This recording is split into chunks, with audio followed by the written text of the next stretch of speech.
The dungeon is an absolute disaster today, but it's a production shop.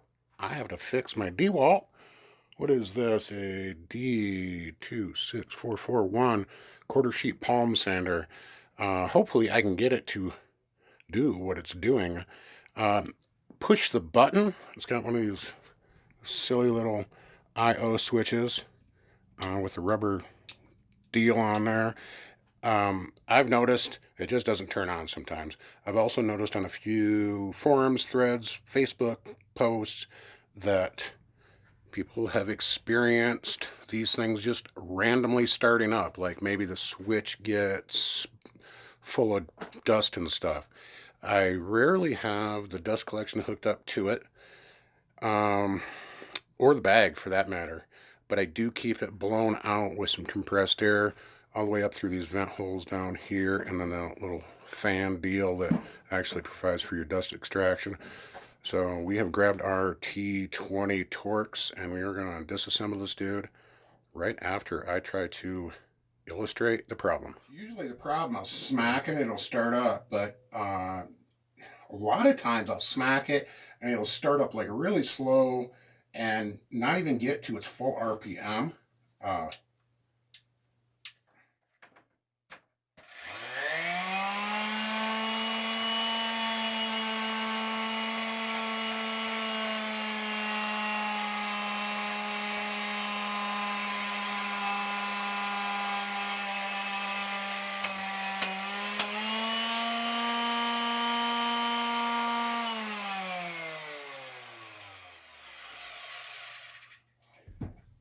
I adjusted the audio for that, but if you noticed, it raised an RPM and lowered an RPM when I vibrated it, hit it. I'm not sure if it's just up here in the switch. We're going to take this dude apart and see what happens, guys.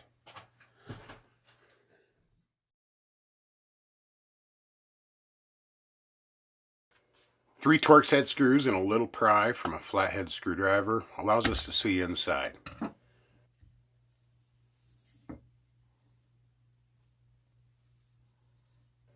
I'll get it all blown out for a better inspection.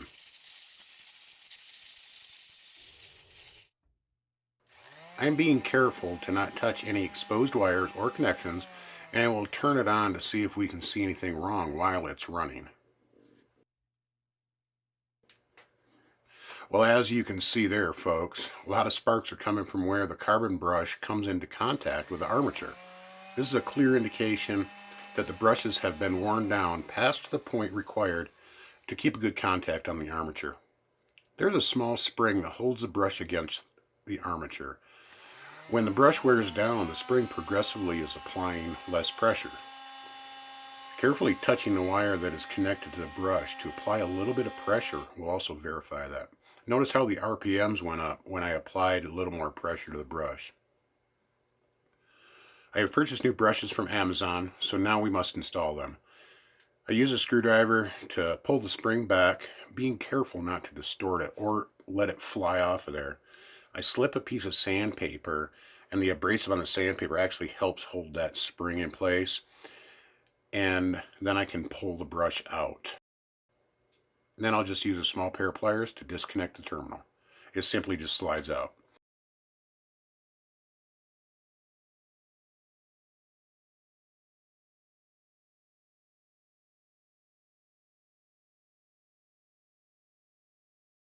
Close inspection of the brushes confirms the wear. One is noticeably smaller than the other, and also this other brush has a tiny little chunk missing out of it. These are actually really inexpensive. It was like $10 on Amazon. So I bet most folks would have probably simply thrown away the sander and purchased a new one. I say that for 7 years of use, I'll replace the brushes again. I'll replace them 4 or 5 more times in my lifetime, and I've had that value out of that sander. So a little bit to illustrate some of our disposable society, which is not necessarily a bad thing. We have a convenient society too.